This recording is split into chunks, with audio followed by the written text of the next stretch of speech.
What is the biggest difference between intimacy in your 20s and intimacy in your 30s? I never thought I'd be discussing my intimacy life with strangers on the internet. But hey, life is full of surprises. So, let's dive right in.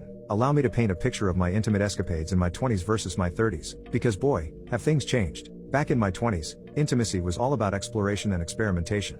It was a wild ride of discovery, fueled by uninhibited passion and curiosity. I was young, full of energy, and ready to try anything that came my way. My nights were filled with spontaneous encounters, fueled by alcohol-fueled debauchery, and fueled by the thrill of the chase. In my 20s, I was all about quantity over quality. It was like a never-ending buffet of intimate encounters, with a different tasty dish every night. It was exhilarating, raw, and sometimes downright mind-blowing. My stamina seemed endless, and I reveled in the sheer physicality of it all. It was a time of living in the moment, with no commitments or responsibilities holding me back.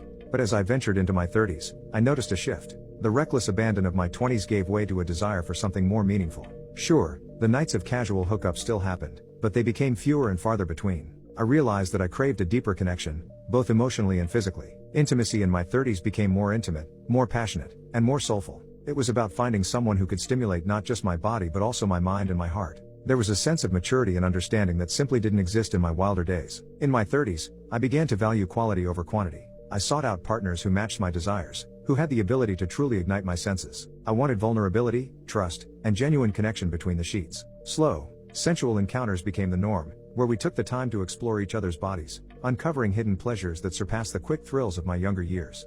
But let's not forget about the wild side of things. I've still got plenty of energy and stamina, and I'm not afraid to use it. I'm not afraid to be adventurous and explore new possibilities, to take risks and push boundaries. I'm not afraid to be daring and daringly honest about what I want and need. I'm still the same person I was in my 20s, but with a newfound appreciation for the power of communication and understanding. And that brings me to the biggest difference between intimacy in my 20s and intimacy in my 30s, the intensity. In my 20s, intimacy was all about the physical pleasure, the adrenaline rush, and the thrill of the chase. In my 30s, it's about so much more. It's about the connection, the understanding, and the sheer pleasure of being in the moment. It's about exploring each other's bodies and uncovering hidden pleasures. It's about letting go of inhibitions and embracing the vulnerability of the human experience. It's about the intensity of the moment, when two souls come together and create something truly beautiful. But that's not the end of my story. Picture this. One steamy night, a chance encounter with a mysterious stranger who sets my world on fire. Sparks fly, inhibitions fade, and we surrender to the raw passion that engulfs us. But little do I know, this encounter will unleash a storm of desire, temptation,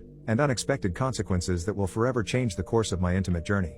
How will it all play out? What new heights of pleasure and intensity will I experience? Stay tuned, my dear readers, for the thrilling continuation of my intimate tale. Trust me, it's gonna be a wild ride you won't want to miss.